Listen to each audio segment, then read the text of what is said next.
Assalamualaikum warahmatullahi wabarakatuh. Hello everyone, good morning. The Honorable Miss Sahi Herwiana is a lecturer of teaching English foreign language and unforgettable to all of my great friends whom I loved. We hope you are all always in good condition and happy situation. Amin. Well, on this opportunity, we are from the fourth group will discuss or explain about designer methods of the spirited 1970s. Okay class, let's open our meeting by reciting basmalah together. Bismillahirrahmanirrahim. Before going to the material, we will introduce the member of our group. There are me, Adi Sylvia as the moderator, also include as the first presenter, Febrila Hasna Kotrunada as the second presenter, and the third presenter is Rafiatun Muzaira, Fatihatun Nurfazura as the fourth presenter, and the last presenter is Yufa Alamin. Well, to the next agenda is presentation. The first presentation or explanation will be explained by me. Let's get started. Community Language Learning by Charles Arthur Curran. What is Community Language Learning or CLL? It is a language teaching method which involves psychological aspects and students work together to develop what skill of language they would like to learn. Community Language Learning atau CLL ini adalah metode pengajaran bahasa yang melibatkan aspek psikologis dan siswa bekerja sama untuk mengembangkan keterampilan bahasa apa saja yang ingin mereka pelajari. Jadi, CLL ini adalah salah satu wujud dari desainer metode tadi, yang mana berfokus pada praktek atau speaking dan juga melibatkan aspek psikologi siswa. Gimana sih maksudnya? Jadi yang dimaksud dengan melibatkan aspek psikologi siswa ini adalah guru melihat siswa itu sebagai whole person atau manusia seutuhnya. Jadi guru tidak hanya melihat siswa dari nilai akademiknya saja, bukan hanya sebatas hubungan antara guru dan siswa semata, tetapi guru juga memperhatikan siswa pada aspek psikologisnya seperti emosi dan perasaannya. Bagaimana interaksi siswa satu dengan lainnya, rasa keinginan untuk belajarnya, bagaimana perasaannya ketika dalam pembelajaran bahasa kedua ini, dan berbagai aspek psikologis lainnya. And then, community language learning represent the use of counseling learning theory to teach foreign languages. Metode CLL ini merupakan wujud dari teori pembelajaran konseling untuk mengajar bahasa asing. Jadi, metode CLL ini disebut juga sebagai counseling learning. Jadi, kalau kita telusuri kembali gitu, kata counseling itu mengacu pada gagasan bahwa ada hubungan antara counselor dan klien. Nah, jadi pada metode CLL ini, guru berperan sebagai counselor atau pembimbing gitu ya. Kemudian student berperan sebagai klien. Jadi nanti konselor atau guru memberikan nasihat, bantuan ataupun dukungan kepada kliennya atau siswanya yang memiliki masalah. Benar-benar diberi arahan, dibimbing hingga klien atau siswa itu mampu memecahkan masalahnya. Well, the next is SART. SART is an acronym. It describes 6 factors that are essential for students to learn successfully. The first is security. It means students should feel secure to enter into a successful learning experience.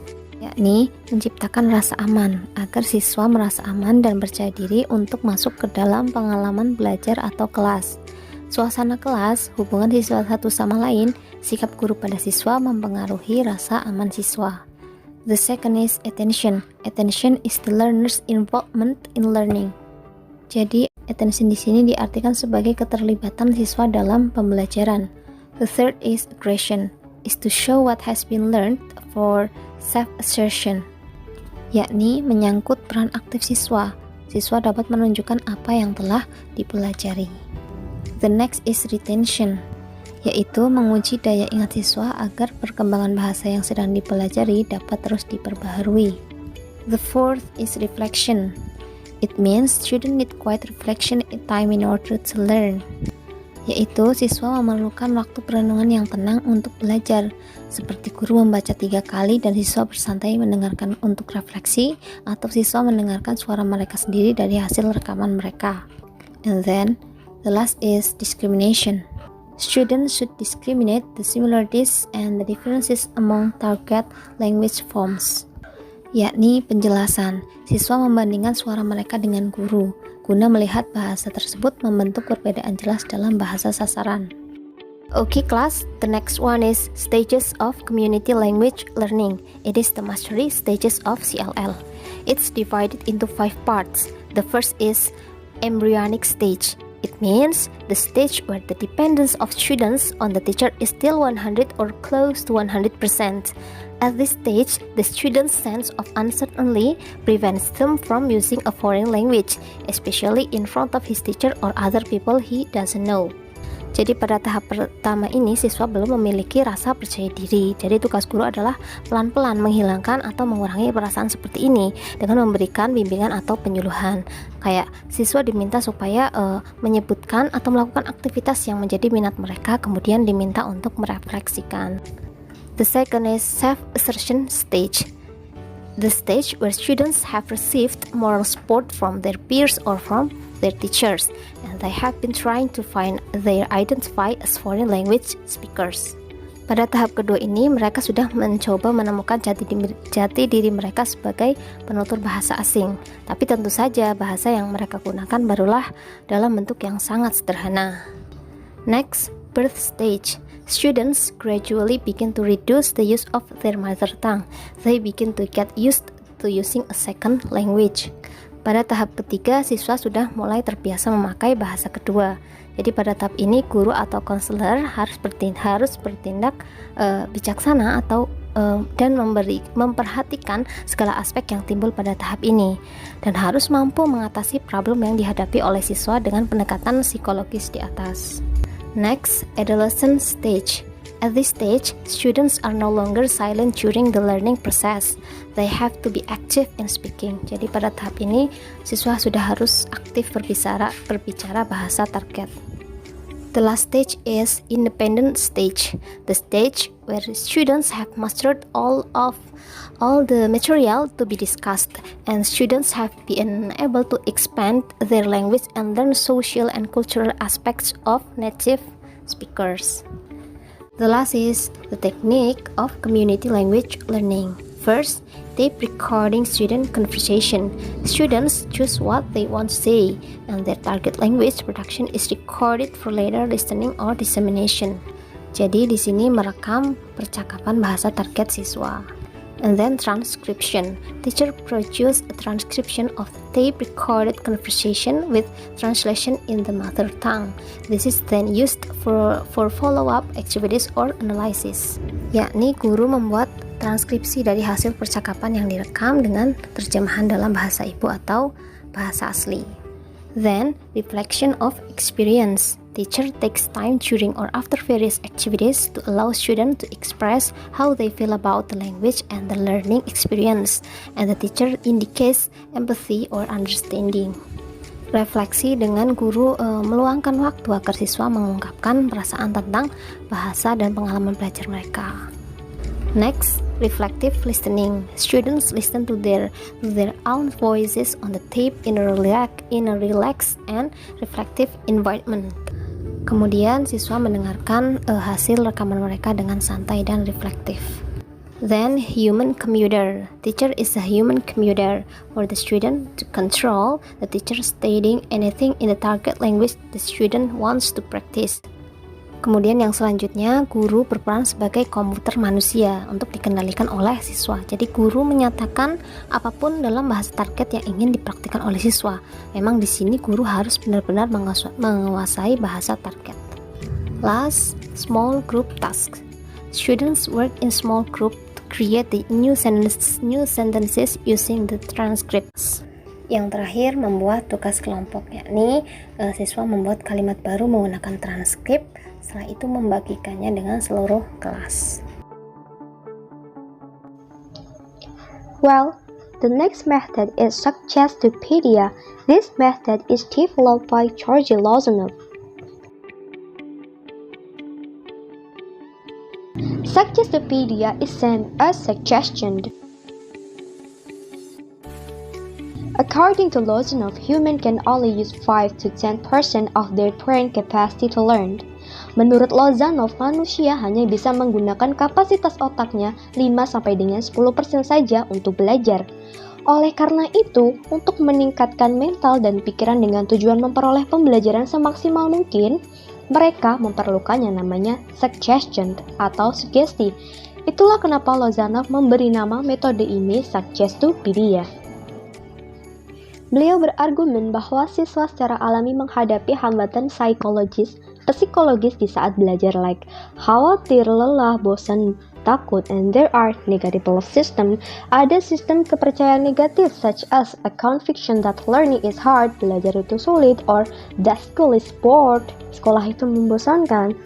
This barrier will make them unable to perform their best. Hambatan ini nantinya akan membuat mereka tidak bisa melakukan yang terbaik dan akan mengurangi kemampuan mereka untuk belajar. So, the system must be changed into positive belief system. Sistem ini harus diubah dari negatif menjadi kepercayaan positif, such as learning is interesting and fun, belajar itu menarik dan menyenangkan, and I can accomplish much more than I ever thought I could. For an example, to support the implementation of suggestion, it is necessary to support ornament. Untuk mendukung implementasi sugesti, maka perlu ornamen yang mendukung. Misalkan, kelas kita mau bahas travel to France. Jadi guru nanti akan memberi ornamen atau gambar-gambar yang berhubungan dengan Prancis. Misalnya, Menara Eiffel, bendera Prancis, Disneyland Paris. Kemudian, guru giving a text, memberi bacaan or dialogue, kemudian membahas vocabulary yang ada di bacaan atau dialog, atau bisa juga dengan latihan lainnya sambil mendengarkan musik. Lagunya, lagu Friends tentunya, karena apa? Supaya lebih kena settingnya, supaya kita lebih relax, lebih fokus. And then, siswa menutup mata dan guru mulai memberi sugesti, bisa berupa motivasi atau kata-kata mendukung setting saat kelas diajarkan. Misal, tadi kan topiknya di Paris. Imagine kalau kalian bertemu native dan diajak ngobrol pakai bahasa Inggris. Dan saat ada instruksi membuka mata, guru akan mengajak kalian praktek berdialog.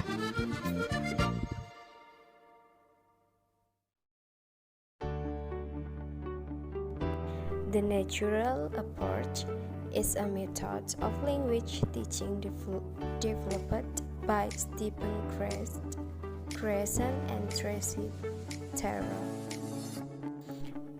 The goal of the natural approach was to build the basic personal communication skill necessary for everyday language situations, daily conversation, shopping, listening to the radio, and the like. Dan tujuan dari natural approach sendiri adalah untuk membangun keterampilan komunikasi secara dasar yang diperlukan untuk situasi seperti percakapan sehari-hari atau berbelanja, mendengarkan radio, dan sejenisnya. Dan tugas guru itu sangat penting dalam natural approach. Tugasnya adalah memberikan masukan yang dapat dipahami, yaitu seperti bahasa lisan yang dapat dimengerti oleh pembelajar atau siswa. Kelebihan natural approach sendiri yaitu siswa dapat berkomunikasi dengan menggunakan bahasa asing dengan cepat, dan suasana kelas lebih santai dan nyaman karena tidak ada paksaan untuk berbicara bahasa asing, khususnya pada awal-awal pembelajaran. Dan ini sangat efektif digunakan pada tingkat kelas dasar.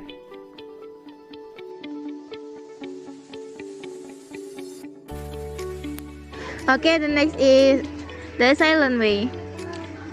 Devised by Gatetno, cara diam yang dirancang oleh Gatetno.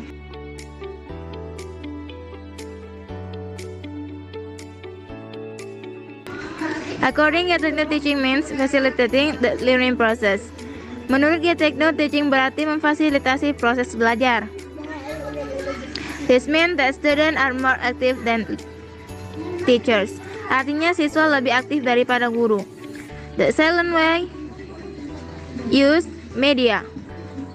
Cara diam menggunakan media. Word chart, bagian kata. Sound color chart, bagian warna suara. Picture, gambar, realia, dan realia.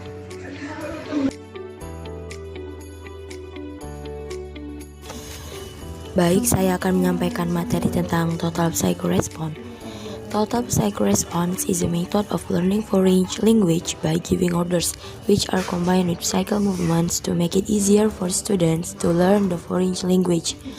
Jadi Total Psychoresponse ini merupakan salah satu metode pembelajaran bahasa asing yang bisa memudahkan anak-anak untuk lebih mengingat kosakata dalam bahasa asing.